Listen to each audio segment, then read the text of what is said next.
আমি অনেক দিন আগে একটা বই পড়েছিলাম, দ্য আলকেমিস্ট। সেখানে একটা ক্যারেক্টার ছিল, মেন ক্যারেক্টার সান্তিয়াগো। সে সুখের আশায় বাসা থেকে বের হয়েছিল, কিন্তু তাকে সবাই নিরুৎসাহিত করে যে না, তুমি বের হয়েও না। সবাই যেরকম জীবনযাপন করছে তুমি সেরকম জীবনযাপন করো, তুমি ইনকাম করো, তুমি বিয়ে করো, এরপর তুমি ইনকাম করে সেই সংসার চালাও। কিন্তু না, সান্তিয়াগো ছিল সব থেকে আলাদা। সে সুখ খোঁজার জন্য বাসা থেকে বের হইলো। আমি ভাবলাম যে সান্তিয়াগোর সাথে আমার ক্যারেক্টারটা মিলে যাচ্ছে কিনা, যে আমিও তো এরকম জিনিসই চেয়েছিলাম, আমি ইনকাম চেয়েছিলাম কিন্তু আমি সুখও চেয়েছিলাম। আমাদের আসলে এই জীবনের উদ্দেশ্যটা কি? আমি এটা আরিচা ঘাট, আমি একটা লঞ্চের মধ্যে, এখানে আমি এরকমভাবে কখনোই বসি নাই। আমি এখানে এসে বসার পরে আমি আসলে প্রায় 50-60 হাজার টাকা খরচ করি আমি যে ট্যুর দিয়েছি, তার চাইতে অনেক বেশি সুন্দর একটা দৃশ্য আমি এখানে দেখলাম।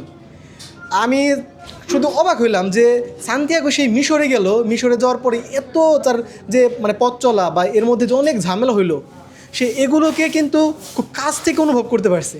আর আমিও চাচ্ছি যে সুখ খোঁজার জন্য। আসলে সুখটা কোথায়? সুখটা সব জায়গায় আছে, আমাদের দেখার দর্শনটা শুধু পরিবর্তন করতে হবে। একজন মন খারাপ, ধরেন তার বাবা মা মারা গেছে, কেউ পরিবারের খুব কাছের কেউ একজন মারা গেছে, সে যদি এই দৃশ্যটা দেখে তার একরকম অনুভূতি হবে, আমার একরকম অনুভূতি হবে। প্রত্যেকটা মানুষের দৃষ্টিভঙ্গি অনুযায়ী প্রকৃতি কিন্তু ফিডব্যাক দিচ্ছে। আমার এখন অনেক ভালো লাগছে, কারণ হচ্ছে আমার পেটে ক্ষুধা নাই, আমার পকেটে টাকা আছে, সব কিছু ওভারঅল আমার ভালো। এই জন্য কিন্তু আমার এই যে দৃশ্যটা দেখলাম আমার কাছে ভালো লাগছে। আর আমি যখন 50,000-60,000 টাকা খরচ করে কোথাও একটা ট্যুর দিচ্ছি, তখন কিন্তু আমার পকেটের দিকে তাকাচ্ছি। 50,000 টাকা খরচ করে এখানে আসছি, কিন্তু এখানে আসতে কিন্তু আমার কোনো টাকা লাগে না এরকম, ফ্রিতে এই ভিউটা পাচ্ছি। এই জন্য হয়তো আরও বেশি অনুভব করছি। সুখটা আসলে আপনার দৃষ্টিভঙ্গির ওপর। আমি এটা খুব ভিতর থেকে বিশ্বাস করি। আপনি যদি আপনার ভেতরের আবেগটাকে নিয়ন্ত্রণ করতে পারেন, নিয়ন্ত্রণ এটা করা সম্ভব না, তবে আপনার আনুষঙ্গিক যে বিষয়গুলো, আপনার পোশাক আশাক বা আপনার কত টাকা খরচ হচ্ছে, আপনার মন মানসিকতা কেমন, এটার উপরে কিন্তু প্রকৃতি আপনার সাথে কথা বলে। আর স্যার, আপনি একটু ভিউটা একটু দেখান ভিতর থেকে নিয়ে। আসলে এতটা সুন্দর, আপনি যদি এখানে বসে থাকেন তাহলে কিন্তু অনুভব করতে পারবেন। আমার কাছে দারুণ লাগছে ভিউটা।